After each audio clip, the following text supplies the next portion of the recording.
नमस्कार बंधुरा एसएस दास किचेने आमी सुमिता आज निये एसेछि नतून एकटा रेसिपि।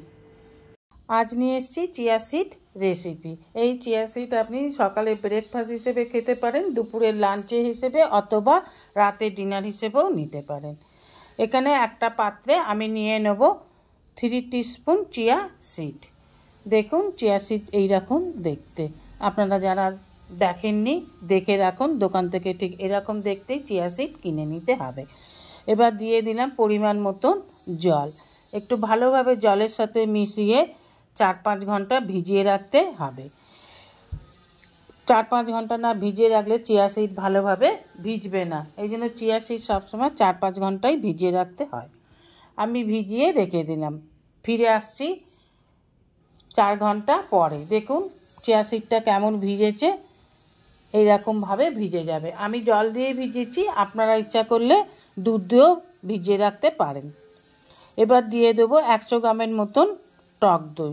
এই টক দইটা আপনারা আলাদাভাবে ফেটে নিতেও পারেন, আমি ফাটালাম না, এমনিই দিলাম। এবার নিয়ে নিয়েছি 2টো আম, আমটার খোসা ছাড়িয়ে ছোট ছোট করে কেটে দিয়ে দিলাম। ঠিক এইভাবে দেখুন ছোট ছোট করে কেটে নিয়েছি। এবার নিয়ে নিয়েছি 10-12টা খেজুর, খেজুরগুলোকে কেটে দানাগুলো ফেলে দিয়ে খেজুরগুলোকে কেটে নেব। দেখুন দানাগুলো সব ফেলে দিয়েছি, এইভাবে ফেলে দিতে হবে। নিয়ে নেব একটা বড় কলা, এখানে আমি সিঙ্গাপুরি কলা নিয়েছি, আপনারা কাঁঠালি কলা বা অন্য যে কোনো কলাও নিতে পারেন। এবার কলাটাকে গোল গোল করে কেটে নেব ঠিক এইভাবে। চিয়া সিড খাওয়া খুব ভালো, এটা আমাদের স্বাস্থ্যের জন্য খুবই উপকার। আপনারা যারা ডায়েট কন্ট্রোল করেন তারা সপ্তাহে অন্তত 2-3 দিন চিয়া সিড এইভাবে বানিয়ে খেতে পারেন। যারা ডায়েট কন্ট্রোল করি না তারাও এইভাবে খেলে শরীর সুস্থ সবল ভালো থাকে, সুগার কমে। দিয়ে দিলাম খুব সামান্য পরিমাণে জল, সব উপকরণগুলোকে একটু ভালোভাবে মিশিয়ে নেবার জন্য। এখানে আমি চিনি দিলাম না, আপনারা ইচ্ছা করলে চিনি বা আখের গুড় বা লাল বাতাসা দিতে পারেন।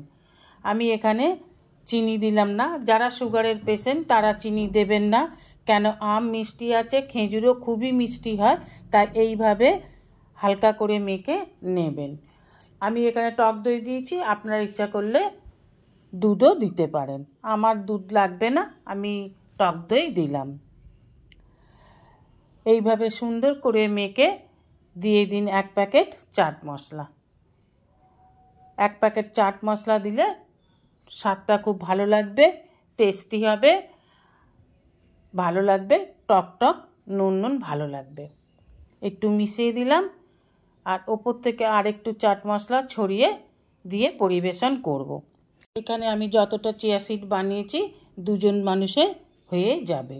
চিয়া সিড খাওয়া খুব ভালো, সুগার কন্ট্রোলে থাকে, ওয়েট লস হয়, কোলেস্ট্রল কমে, এছাড়া শরীর সুস্থ সবল শান্ত থাকে। যারা আপনারা ওয়েট লস করবার চেষ্টা করছেন তারা সপ্তাহে অন্তত 2 দিন চিয়া সিড খাবার চেষ্টা করবেন। সকালের ব্রেকফাস্ট, দুপুরের লাঞ্চ অথবা রাতের ডিনার হিসেবেও এইভাবে বানিয়ে খেয়ে দেখতে পারেন।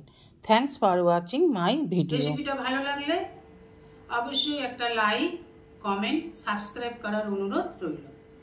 পাশে থাকা বেল আইকনটিতে ক্লিক করে দেবেন নিউ ভিডিওর আপডেট যাতে সবার আগে আপনার কাছেই পৌঁছে যায়। নমস্কার, আজ এই পর্যন্তই। আবার দেখা হবে নতুন একটা রেসিপির সাথে নতুন একটা দিনে। ভালো থাকবেন, সুস্থ থাকবেন, সঙ্গে থাকবেন। নমস্কার।